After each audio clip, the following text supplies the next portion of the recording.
가족과 얼굴을 맞대고 예배를 드린 지 이제 오늘 3주가 되었습니다. 이 시간 반가운 마음으로 이 자리에 오신 모든 성도님들을 주님의 이름으로 환영합니다. 이제 우리가 예배를 드리는 것이 참으로 귀하게 여겨지고 비대면 예배가 아니라 대면으로 하나님께 예배 드리는 것이 참으로 귀하다는 것을 매번 예배를 준비하고 또 드릴 때마다 느끼게 됩니다. 벌써 2019년 말에 시작된 코로나 사태는 2021년 새해가 되었지만 아직도 진정될 기미가 보이지 않습니다. 이 말은 다시 말해 새해에도 여러 가지 많은 일들이 우리를 기다리고 있다고 하는 것입니다. 그 여파로 우리는 계속해서 힘든 시간을 보내야 합니다. 그렇기 때문에 우리가 늘 예배를 드리며 또 예배를 통하여서 힘을 얻고 세상에 나갈 때마다 마음의 준비를 하고 또 각오를 단단히 하면서 올 한 해도 믿음 안에서 흔들리지 않고 하나님과 함께 동행하는 저와 여러분이 되기를 간절히 소망합니다. 세상이 아무리 힘들고 어렵다 할지라도 우리는 두려워할 필요는 없습니다. 하나님께서 우리를 지키고 보호하고 계시기 때문입니다. 그런데 거기에는 한 가지 조건이 있습니다. 우리가 하나님 안에 거해야 하고 또 하나님이 우리 안에 임재해 계실 때만 가능하다고 하는 것입니다. 사랑하는 성도님, 하나님과의 믿음 관계는 우리가 주도해서 이끌어가는 것이 아님을 오늘 이 시간 이 말씀을 통해서 함께 생각해 보려고 합니다. 우리들은 때때로 착각을 합니다. 좋은 믿음을 가지고 내가 흔들리지 말고 신앙생활 해야지 이렇게 생각할 때에 하나님이 주도권을 가지고 하나님이 이끄시는 그 믿음의 그 말씀에 그 음성에 순종하며 사는 것이 아니라 내가 신앙의 주체가 되어서 하나님은 내가 원하는 대로 그저 따라오시는 분으로 생각할 때가 있음을 우리는 주의해야 합니다. 때때로 우리가 기도를 하면서 하나님의 응답이 또 그 모든 일들이 이루어지지 않음에 대해서 불평하기도 하고 또 하나님이 진짜 계신가 의심하기도 합니다.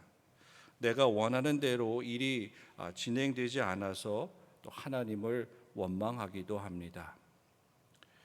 이것은 우리가 내 자신이 신앙의 주체가 되어서 그 모든 일들을 내가 주관하고 있다고 생각하기 때문에 발생하는 문제입니다. 내가 열심을 내어서 하나님께 충성하고 교회를 위해서 헌신할 때에 하나님께서 그것에 대한 보상을 때에 따라 적절하게 해주시고 또 알아주시고 또 높이 세워주시는 그러한 일들이 없게 될 때에 스스로 실망하게 됩니다. 그것에 대해서 하나님께 섭섭함을 느끼게 되고 헌신을 하고 하나님께 영광을 돌린다고 열심히 노력했지만 그것이 이루어지지 않음을 또 자기가 만족할 만한 칭찬을 듣지 못하는 것 때문에 스스로 신앙의 자리를 떠나가기도 합니다. 사랑하는 성도 여러분, 오늘 우리는 어떻습니까? 내가 믿음이 좋고 오랫동안 신앙생활한 것이 오히려 내가 신앙의 주체가 나라고 생각하고 신앙생활했던 것은 아닌지 오늘 말씀을 통해서 우리가 함께 자신을 성찰해 보려고 합니다. 신앙의 주체가 나라고 생각하면 겸손해지기보다는 교만에 빠지기 쉽습니다. 더 나아가 신앙의 주체가 나라고 생각하는 사람이 있다면 그 사람은 예수님의 참 제자가 될 수 없고 하나님의 자녀가 될 수 없습니다. 교회는 열심히 나가는 것 같고 또 맡은 직분을 통하여서 일을 잘 하고 있는 것 같은데 스스로 하나님과의 관계를 생각해 보면 하나님이 진짜 계시는가? 하나님이 정말 나를 사랑하고 계시는가? 그런데 왜 하나님은 내가 원하는 대로 내가 부탁하는 것은 잘 들어주지 않으실까 하는 생각을 가질 때가 종종 있습니다. 만약 그런 생각을 가지고 계시다면 그것은 하나님 주체로 하나님의 그 말씀대로 순종하며 살았던 것이 아니라 내가 내 주체대로 내가 주인이 되어서 내 삶을 인도하고 살았던 것은 아닌가, 우리가 서로 반성하며 스스로를 한번 되돌아보아야 하겠습니다. 그러면 우리는 누구입니까? 우리는 예수 그리스도를 통해서 발견된 사람들입니다. 우리가 예수님을 먼저 알고 예수님께 나아와서 예수님의 제자가 되겠다고 말한 사람들이 아니라, 예수 그리스도가 우리를 택하시고 하나님의 때에 우리를 부르셔서 교회에 또 나오게 하시며 또 직분을 맡겨주시고 하나님의 참 제자로, 하나님의 자녀로 살아갈 수 있도록 인도해 주신 것은 하나님의 뜻이 계셔서 그렇게 된 것입니다.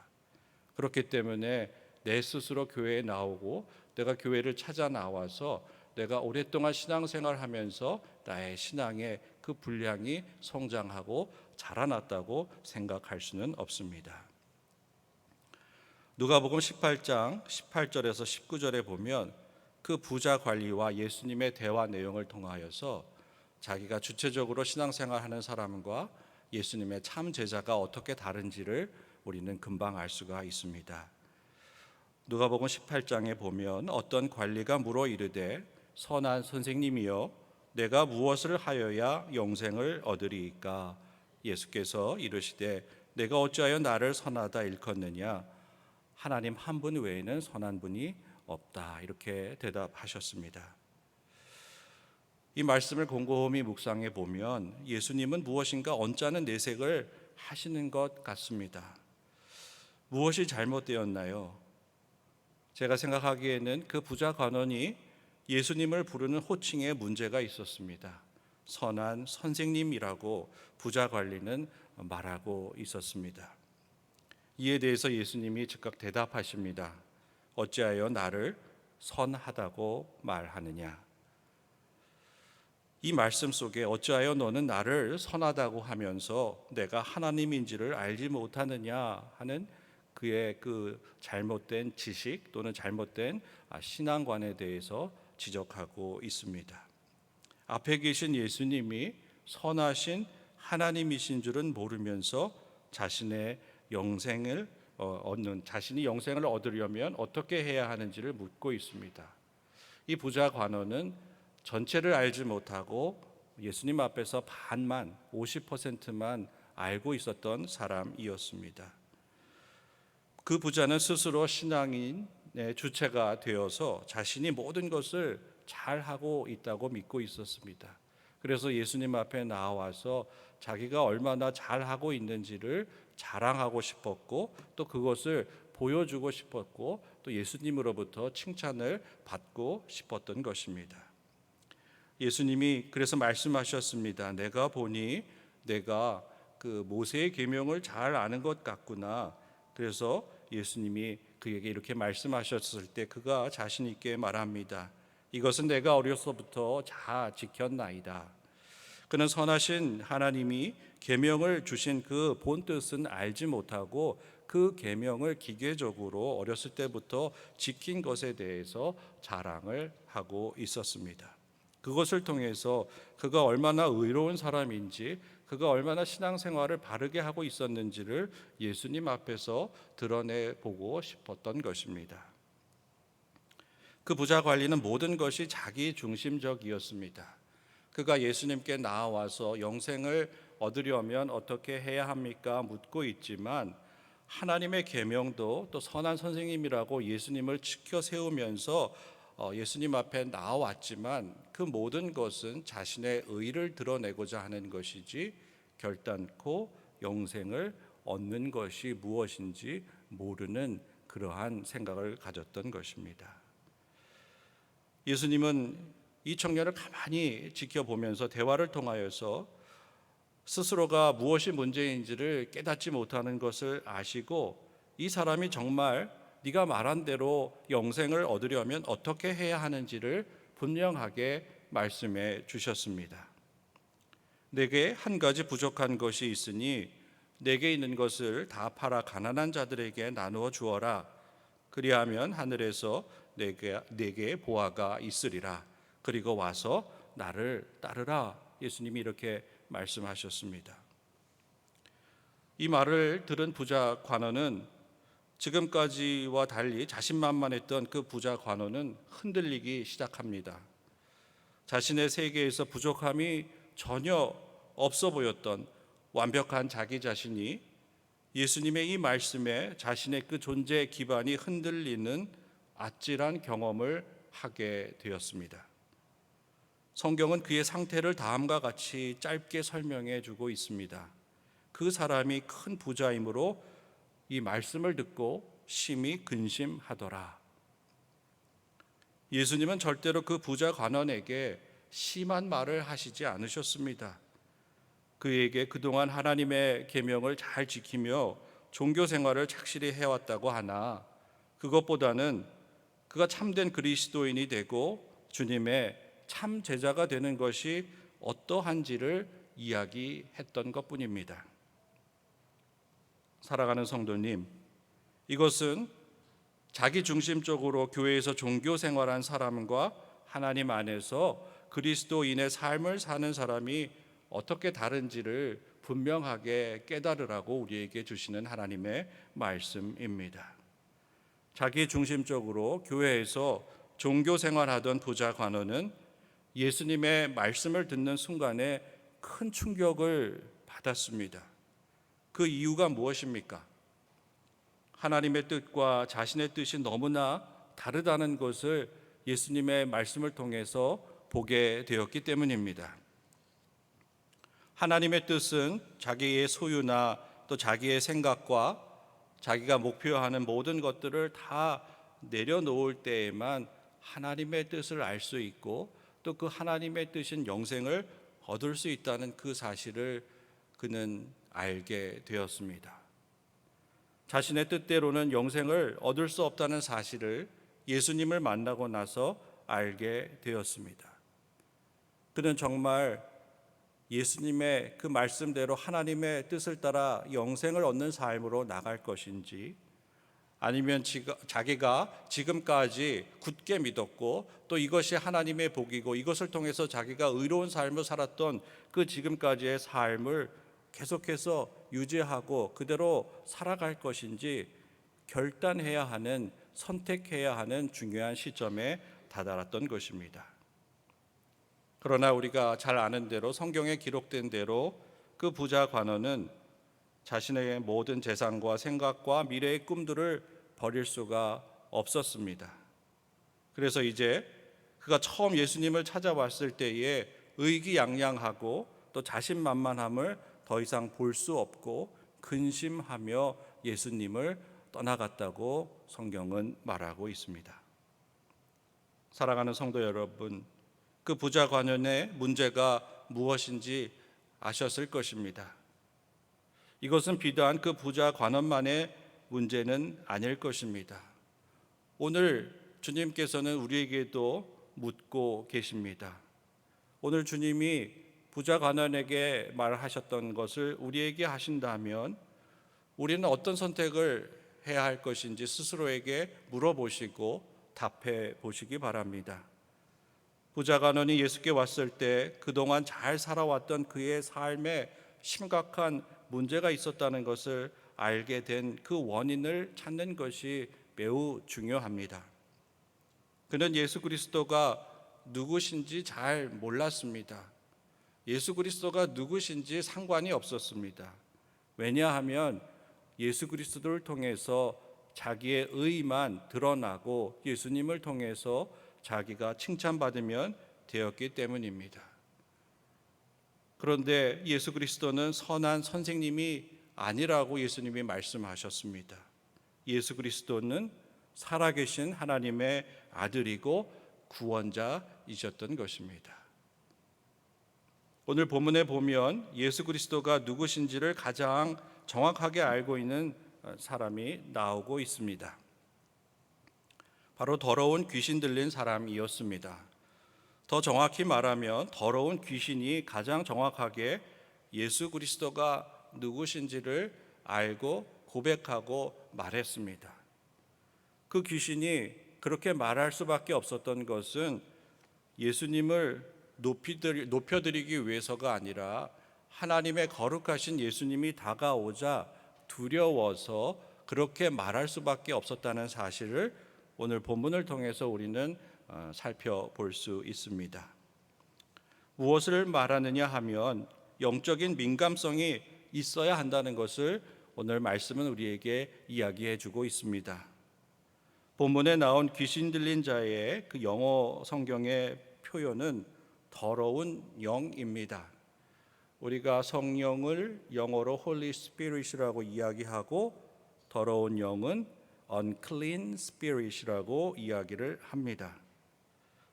내가 영적으로 깨끗한가 아니면 더러운가를 판단하는 영적인 민감성이 우리에게 있어야 함을 우리에게 말씀해 주고 있습니다. 그 민감성이 없으면 우리가 예수 그리스도를 제대로 알지 못하고 고백할 수 없기 때문입니다. 내가 성령 하나님과 동행하고 있는지, 세상의 욕심을 품고 우리를 유혹하는 더러운 영과 동행하고 있는지를 분별하지 못하면 우리는 잘못된 길로 나갈 수밖에 없습니다. 그래서 이 시간 우리는 더러운 귀신이지만 오늘 말씀을 통해서 그 귀신이 하는 말에 귀를 기울여야 합니다. 오늘 본문 1장 24절에 보면 나사렛 예수여 우리가 당신과 무슨 상관이 있나이까? 우리를 멸하러 왔나이까? 나는 당신이 누구인 줄 아오니 하나님의 거룩한 자니이다. 이렇게 고백하고 있습니다. 우리는 분명히 이 귀신이 예수 그리스도에 대해서 이야기하는 것과 우리가 조금 전 앞에서 살펴본 부자 관원이 예수님을 얘기하는 것의 그 차이가 얼마나 큰지를 잘 알 수 있습니다.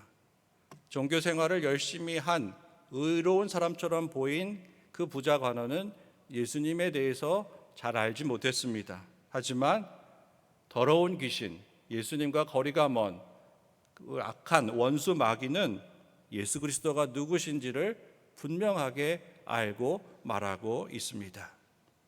특별히 더러운 귀신 들린 사람의 말 중에 첫 마디 속에서 우리는 그의 두려움과 불안함을 강하게 느낄 수가 있습니다. 그 사람이 이렇게 두려워할 수밖에 없는 이유를 이어서 성경은 말해주고 있습니다. 당신은 하나님의 거룩한 사람이기 때문입니다. 우리가 겉으로 보기에 종교 생활하는 그 부자 관원이 더 의롭고 더 하나님 보시기에 기뻐하실 사람인 것처럼 보이지만 전혀 그렇지 않았다는 사실을 통해서 오늘 우리는 우리 스스로를 한번 되돌아보는 시간을 가져야 하겠습니다. 예수님과 동행하는 사람은 더러운 영을 가지고 있는 사람도 아니고 자기 중심적으로 종교 생활하는 사람도 아닙니다. 예수님과 동행하는 사람은 깨끗한 영을 가진 사람이고 성령 안에서 주님의 말씀에 순종하며 사는 사람입니다. 본문으로 돌아가 보면 예수께서 곧 안식일에 회당에 들어가 가르치심에 무 사람이 그의 교훈에 논란이 이는 그가 가르치시는 것이 권위 있는 자와 같고 또 서기관들과 같지 아니함일러라 이렇게 말씀하고 있습니다. 성경은 계속해서 바리새인들 또 서기관들과 예수 그리스도와 대비시키면서 무엇이 다른지를 분명하게 깨달으라고 우리에게 말씀해 주고 있습니다. 말씀과 같이 대부분 사람들은 예수께 집중했고 또 그의 가르침에 놀랐습니다. 그들은 예수가 서기관들처럼 피상적인 종교 행위자들이 아니라 진정 사람들을 변화시키고 치유시키는 하나님의 능력을 행하는 권위자로 보았습니다. 그때에 자신을 위장하고 회당 안에 몰래 숨어 있던 더러운 그 귀신 들린 그 사람이 발작하기 시작을 했습니다. 하나님의 거룩하신 자 예수 그리스도가 다가오자 그 거룩함 앞에서 더 이상 자신을 숨길 수가 없었던 것입니다. 사랑하는 성도 여러분, 오늘 우리 마음속에도 예수 그리스도가 진정 찾아오시게 되면 우리 마음속에 도사리고 있던 악한 영들이 다 쫓겨나가게 될 줄 믿습니다. 위장하고 또 우리를 유혹하기 위해서 다른 모습으로 변신된 모습으로 우리 안에 꼭꼭 숨어 있는 그 사탄 마귀를 우리가 내어쫓을 가장 좋은 방법은 예수 그리스도를 우리 마음에 참으로 영접하고 임재하며 동행하는 것입니다. 그러므로 예수 그리스도가 누구신지 바로 알고 그의 오심을 영적으로 민감하게 느낄 수 있을 때 우리는 변화될 수 있고 또 그리스도의 완전에 도달할 수 있으며 주님과 동행할 수가 있습니다. 사랑하는 성도 여러분, 새해를 맞아 새롭게 변화되기를 간절히 바라고 계실 것입니다. 그렇다면 주님 앞으로 나아가시기 바랍니다. 그리고 그 주님을 마음에 꼭 영접하시기 바랍니다.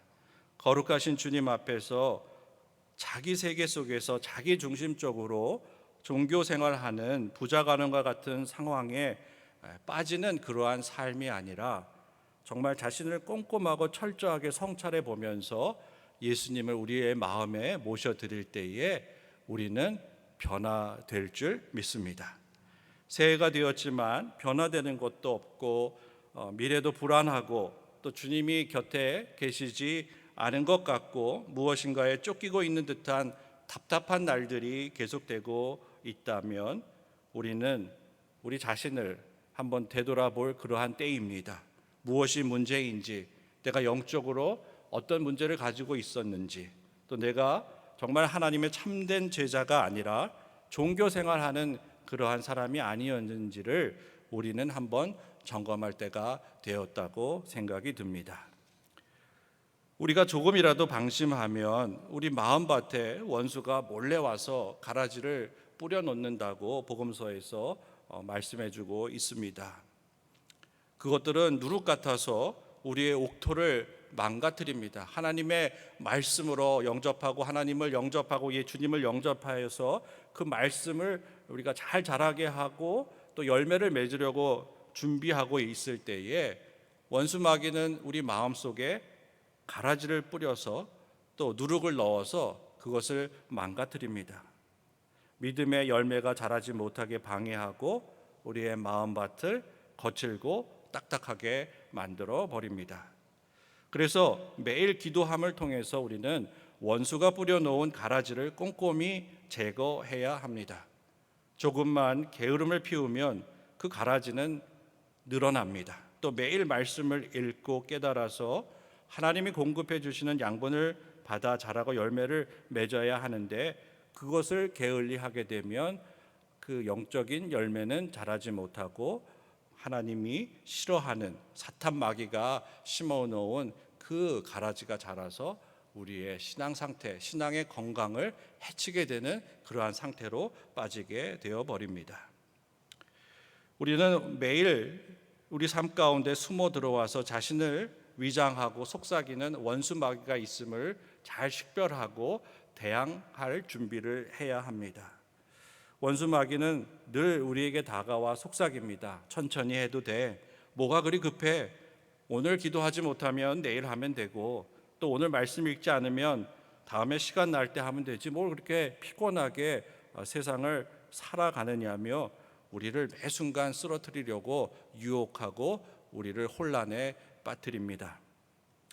우리가 기도를 통해서 그것을 알아차린 사람은 그 유혹에 넘어가지 않습니다. 그 사람은 아마 사탄 마귀에게 이렇게 말할 것입니다. 나는 지금 한가하게 너의 유혹에 응대할 수가 없어.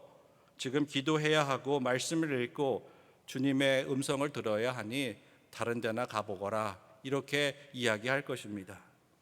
성령과 동행하는 사람은 조급하지 않습니다. 또 두려워하지 않습니다. 원수 사탄이 몰래 다가와 속삭이고 유혹하더라도 전혀 흔들리지 않습니다.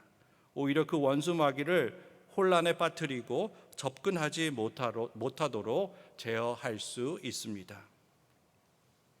그 원수 마귀에게 강력한 한 방을 날린 사람이 그 부자 관원 다음 장에 나오는 삭개오에 대한 이야기입니다.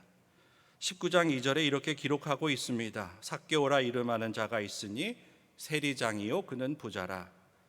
그를 부자 관원과 비교하면 마치 동이 서에서 먼 것 같이 완전히 반대 지점에 서 있었던 사람이었습니다.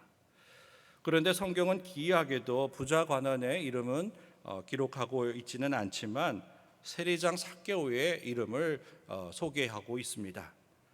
둘 다 공직의 자리에 있었지만 부자 관원은 칭찬받는 사람이었고 세리장 삭개오는 비난과 멸시가 끊이지 않았고 또 죄인 중에 우두머리로 여김을 받았던 그러한 사람이었습니다.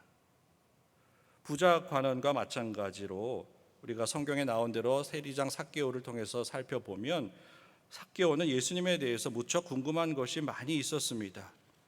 본문에 보면 이렇게 나와 있습니다. 그가 예수께서 어떠한 사람인가 하여 보고자 하되 키가 작고 사람이 많아 할 수 없어 앞으로 달려가서 보기 위하여 돌 무화과 나무에 올라가니 이는 예수께서 그리로 지나가시게 됨이러라 말씀하고 있습니다.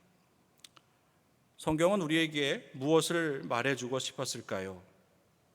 부자 관원과 같이 종교생활하는 사람이 되지 말고 삭개오처럼 예수님을 통해 변화되는 하나님의 자녀가 되라고 말씀하고 있습니다. 부자 관원은 자기 삶의 주관자로서 예수님을 찾아갔습니다.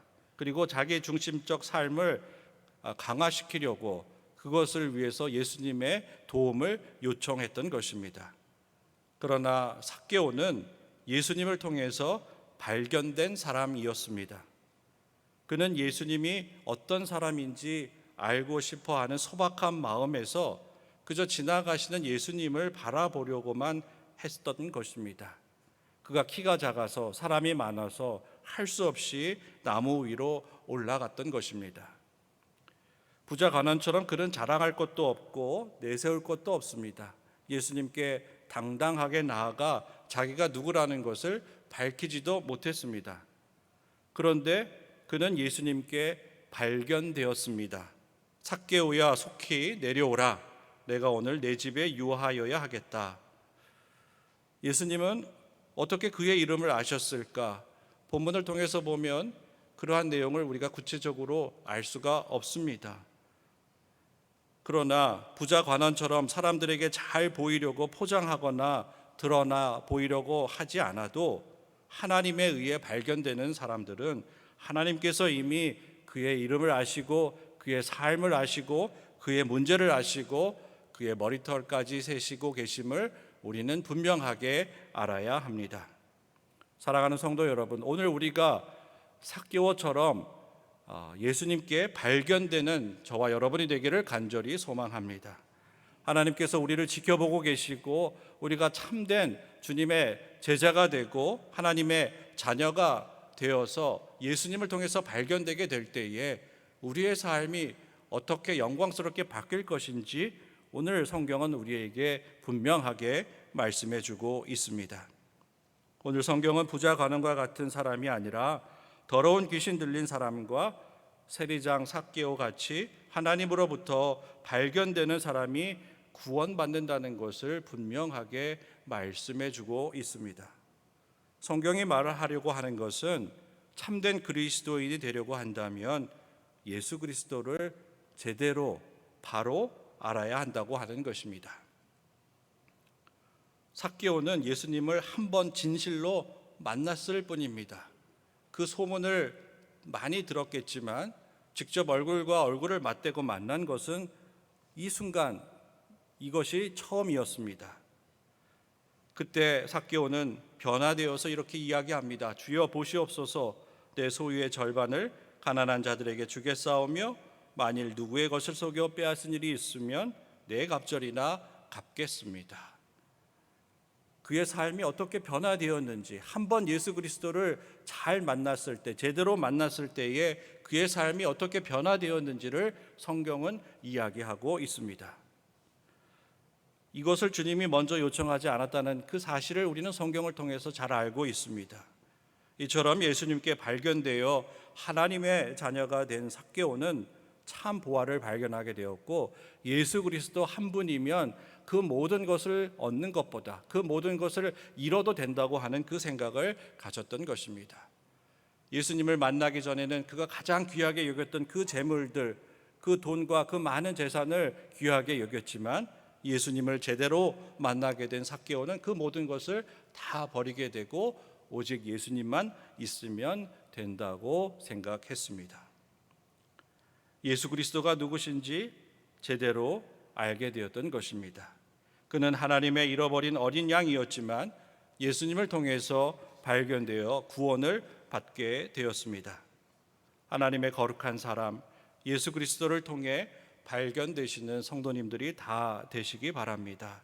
또 주님께서 주목하는 사람, 주님이 또 늘 관심을 갖고 찾는 사람은 종교 생활하는 부자 관원이 아니라 하나님의 잃어버린 어린 양 같은 세리장 삭개오와 귀신 들린 사람임을 말씀을 통해서 꼭 깨달으시고 기억하시기 바랍니다.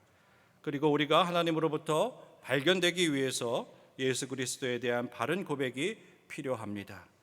주는 살아계신 하나님의 아들입니다. 주는 거룩하신 하나님의 사람입니다.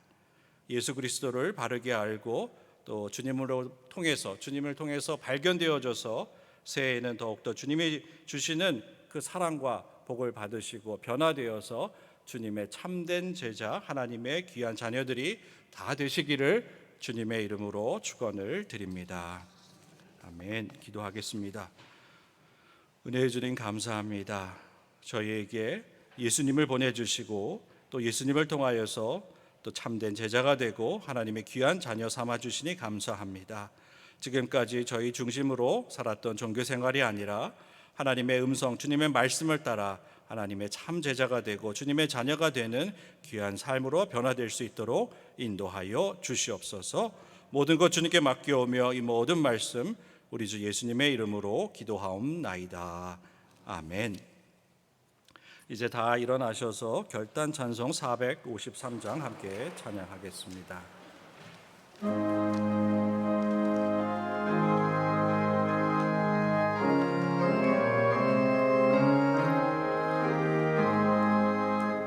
예수도